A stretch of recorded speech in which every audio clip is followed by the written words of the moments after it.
Hala, bakit may hingad? Bakit na yung ganito?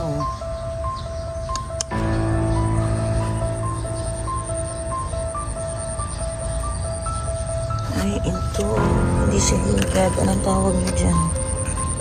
Ayan, sa mga ano na yan. Suso. Parang maliliit na suso o bugs. Ano kaya yan? Nasira yung talbos natin.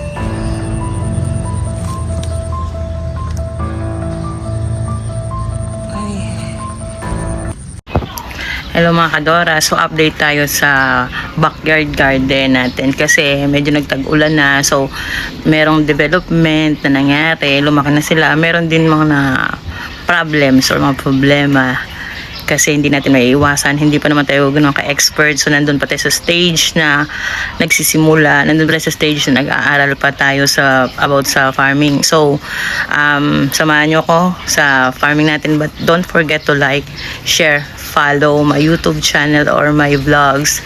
At the same time, hit the notification bell para lagi tayong updated sa mga gala ni Dora. So, tara na!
Hello mga kadora, good morning.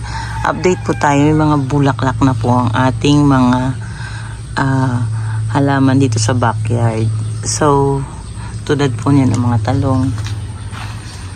Ayan, marami na po silang bulaklak. Ayan.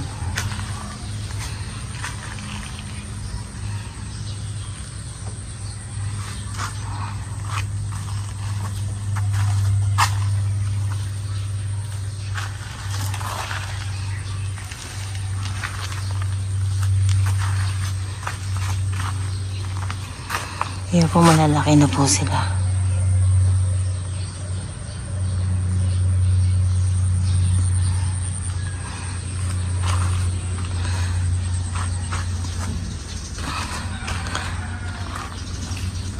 Tapos yung okra po natin, mga bulaklak na rin. Ayan o.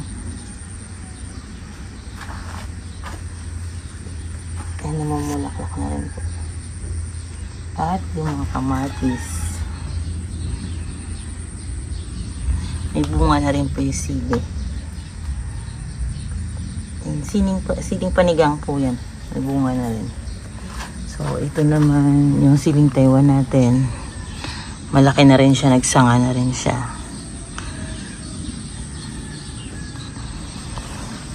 So, nagdagdag tayo patola. Ayan. Tsaka may pipino na rin po tayo ngayon. Kasi yung pipino dun, hindi nasisinaga ng araw. So, naglagay ulit tayo dito. Then, may mga dinagdag po tayo. Ito po yung mga paso na to. Ito po yung mga container dati sa water dispenser. So, kaysa itatapon natin, pinagtaniman ko po yan ng another patola. So, inaantay din lang po natin tumubo. Then, dito po may mga sitaw din tayo. So, maliliit na sako. Ayan, palabas na po. Then dito, may tinanim din po tayo dyan, pipino. Ayan, dito. Ayan, meron na rin po. Tapos marami na po tayong Actually, nagulayan ko na po itong ano natin, alugbati. Meron po dun isa pa. Isang sapaso. Ayan. Yung itong mga water container na to, kaysa sa itatapon, kaya hindi natutunaw kasi to eh. So, magiging polusyon. Nilagay po natin ng mga sanga na alugbati na itatapon na rin dapat. Kailangan nating i-recycle at kailangan itanim to kasi favorable po sa kanya yung panahon na to ngayon dahil tag-ulan. So, ayan po, naglagay po tayo dyan ng pechay. Yung ibang talong ganito. So, actually, pwede natin palitan yun ng ibang tanim. Then, naglipat na rin po tayo ng pechay. Diyan sa mga ganito maliliit, yung 1.5, pinutol ko po. Ilipat ko po yung iba. Ito may ililipat pa po tayo. Pinadami ko lang po yung dahon niya para may panlaban na siya. Pag nilipat siya, may ano na siya. May lakas. Hindi ka agad-agad mamamatay. So, ayan na din po yung upo. Mataas na rin po siya. Nagdagdag po tayo ng tanim na upo. Hanggat may space, pwede pa. So, ito, tataba na nila. Lalagyan na lang po natin ng ano dyan, gapangan.